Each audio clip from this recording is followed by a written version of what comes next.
800 million. That's how many people are suffering from diabetes the world over. 800 million. In just 4 countries. India, China, the US and Pakistan.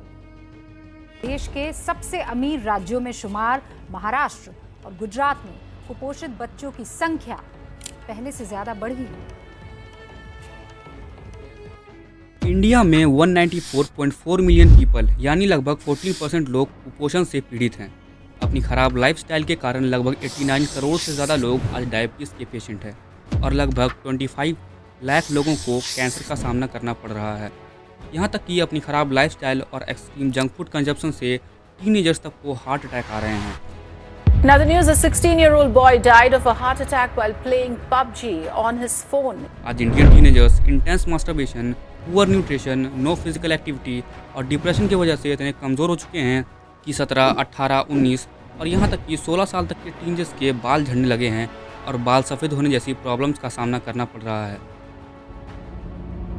सबसे पहला सवाल ये है कि आखिर ऐसे कौन से कारण हैं जिनसे सिर्फ इंडियन टीनेजर्स नहीं बल्कि हमारे पेरेंट्स, टीचर्स और यहाँ तक कि डॉक्टर्स भी एक अनहेल्दी लाइफ जी रहे हैं। इसका सबसे बड़ा कारण है हमारी गरीबी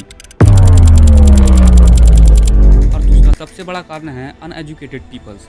इंडिया के लगभग हर एक प्रोडक्ट जैसे biscuit, cold drinks, soft drinks, energy drinks, sauce, peanut butter, cakes, chocolates, हर जगह सिर्फ चीनी ही चीनी है और यही कारण है कि इंडिया में इतने डायबिटीज़ पेशेंट हैं। हमें बिना बताए शुरू से ही चीनी खिलाई जाती है। फास्ट फूड के नाम पर सड़ा हुआ तेल और अनहाइजीनिक खाना खिलाया जाता है और यहीं से पता चलता है कि इंडिया का हेल्थ सिस्टम यानी FSSAI के रूल कितने स्ट्रिक्ट हैं। कभी मसाले में कैंसर सब्सटेंस पाए जाते हैं तो कभी नकली पनीर और ना जाने क्या क्या। नकली पनीर यहाँ बनाई जा रही थी। बड़ी खबर मुरैना से आपको बता दें, नकली पनीर बनाने वाली फैक्ट्री पर छापा मारा गया है। भारी मात्रा में नकली घी, दूध और पनीर जब्त किया गया है। ग्रेटर नोएडा के जेवर से खाद्य विभाग ने शुक्रवार भारी मात्रा में नकली पनीर बरामद हुआ। में सिंथेटिक दूध का कारोबार किया जा रहा था, जिस पर छापेमारी की गई तो 20 लाख लीटर नकली दूध बनाने का सामान पकड़ा गया। और ये सब सिर्फ इसलिए होता है क्योंकि इंडिया मोस्टली एक गरीब देश है।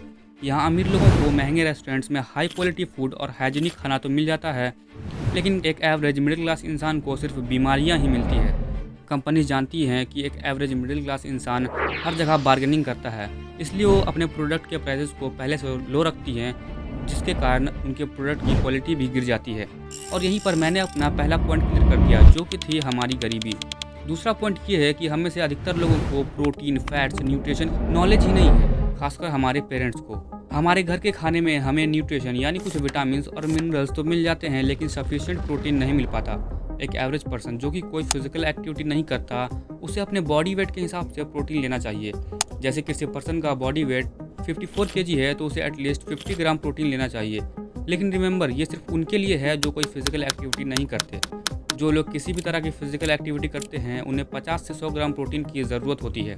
लेकिन हमारे घर के खाने में हमें इतना प्रोटीन नहीं मिल पाता, क्योंकि घर के खाने में अंडे, दही, पनीर और नट्स जैसे चीज़ों की कमी होती है और ये चीज़ें हमारी डेली लाइफ में भी ऐड नहीं हो पाती, जिसके कारण हमारा बेसिक प्रोटीन इंटेक भी कंप्लीट नहीं हो पाता।